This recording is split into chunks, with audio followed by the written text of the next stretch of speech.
আমি ক্ষমা চাইছি। বলে আমি একজন তৃণমূল কর্মী, তোরা বিজেপি করার জন্য ছিলাম তৎকালীন অত্যাচার করেছি, ভুল করেছি, ক্ষমা চাই।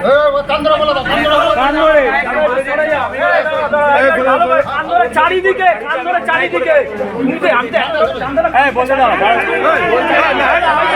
সবাইকে দেখা। টিএমসি নেতাকে কান ধরে ক্ষমা চাওয়ালো বিজেপি। বরানগরের 24 নম্বর ওয়ার্ডের প্রাক্তন কাউন্সিলর অভিযুক্ত প্রাক্তন কাউন্সিলর বাসব দাশগুপ্ত ওরফে দাদন। প্রাক্তন কাউন্সিলরের বিরুদ্ধে বেআইনি কাজের অভিযোগ, স্থানীয়দের সঙ্গে খারাপ ব্যবহারের অভিযোগ। প্রাক্তন কাউন্সিলরকে কান ধরে ক্ষমা চাওয়ালে বিজেপি। জানা গেছে বরানগর 24 নম্বর ওয়ার্ড অঞ্চলের পৌর প্রতিনিধি ছিলেন বাসব চন্দ্র ঘোষ ওরফে দদন। 2015 থেকে 2022 সাল অবধি তিনি এই পদে ছিলেন। এমনকি কাঞ্চন দে নামে এক ব্যক্তির বিরুদ্ধে টাকা তোলার অভিযোগ উঠেছে। এই কাঞ্চন বরানগর 26 নম্বর ওয়ার্ড অঞ্চলের পৌর প্রতিনিধি আলপনা নাহার ঘনিষ্ঠ বলে জানা গেছে।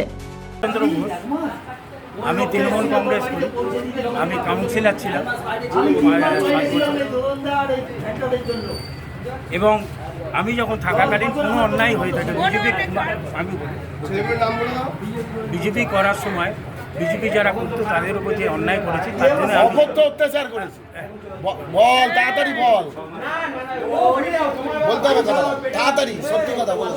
আমি থাকাকালীন যে অত্যাচার হয়েছে, অকথ্য অত্যাচার যে হয়েছে তার জন্য আমি ক্ষমা চাইছি। এবং আমি সবার থেকে সবাইকে বলেছি তারা ভালো যা থাকুক। এবং যারা কালকে যে পুজোটা হয়েছে, আমি কথা বলি এটা পাড়ার পুজো ছিল। আপনারা যে ভ্রান্ত ধারণা আমাকে বললো যে এ পড়াবার জন্যে, এটা একটা পাড়ার পুজো। অধিবাসী কেন্দ্রের এখনও লেখা আছে, সেখানে সজলদা এসেছিলেন। না, সভাপতি আমি ছিলাম। তুই বরাবর করিস না, ওটা নারাদার পুজো ছিল।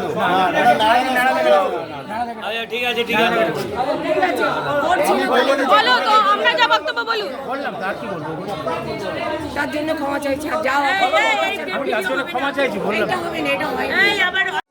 আনন্দ আর ভালোবাসার দীপ্তিতে গড়া সমুজ্জ্বল পরমা, ঠিক তোমারই মতো।